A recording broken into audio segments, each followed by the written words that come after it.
Сәлем достар, менің парақшама қош келдіңіздер. Бүгін сіздермен бірге Айман. Мен YouTube каналыма және Instagram'a тіркелуді ұмытпаңыздар. Сіздерге бүгін ең оңай тез жасалатын бизол тағамының рецептісін ұсынамын.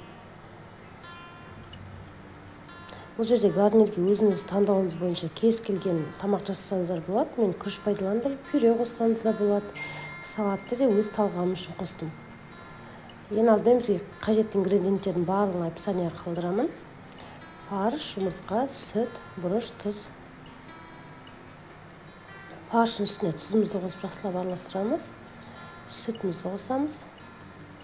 Жақсылап жұмсартып, сіңгенше бұрыш қосып араластырып аламыз.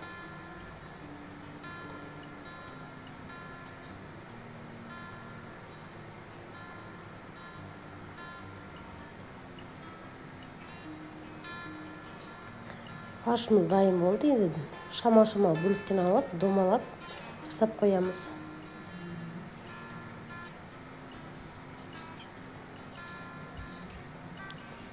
Менде 6 бизол шығады. Осы рецепт бойынша жұмыртқаларымызды жарамыз да жақсылап араластырамыз. Үстіне тұз қосамыз дәміне қарай.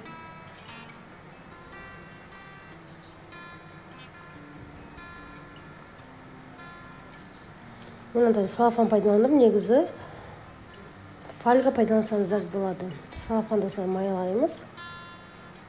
Үстіне жаңағы фаршымызды салып, оқтаумен осылай жазамыз. Жүп-жүк қағып жазамыз. Және осы жұмыртқамызды құйып, үстінен жаңағы жазған фаршымызды салып, бір батырып аламыз.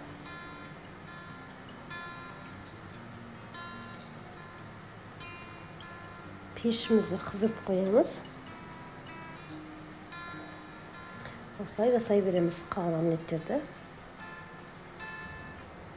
Қатты май көп қоймай қойыңыздар, шамал қойсаңыздар жеткілікті. Пеш орташа қызуда болу керек. Осылай бризолымызды саламыз. 5 минуттай қызады. Қызарғанша пісіреміз.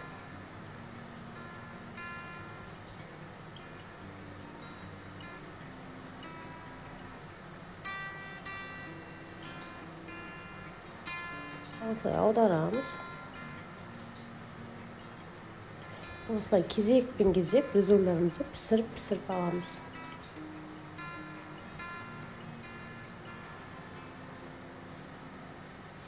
Өте дәмді болып шығады, иісінің өзі керемет. Немесе жаңағы ыңғайсыз болса, осылай судырдың үстіне істесеңіздер болады. Бірден үстіне жұмыртқасын жағып, салған кезде де ыңғайлы. Осылай жасасаңыздар да болады.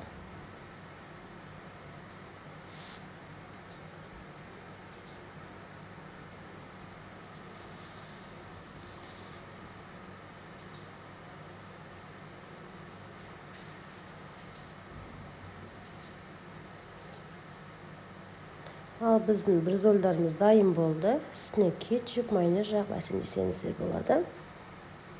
Рецепті өте оңай, өте жеңіл, өте дәмді болып шығады. Сіздерге ұнайды деген ойдамын. Мен парақшама тіркелуді ұмытпаңыздар, комментарий, лайк күтемін. Ас болсын.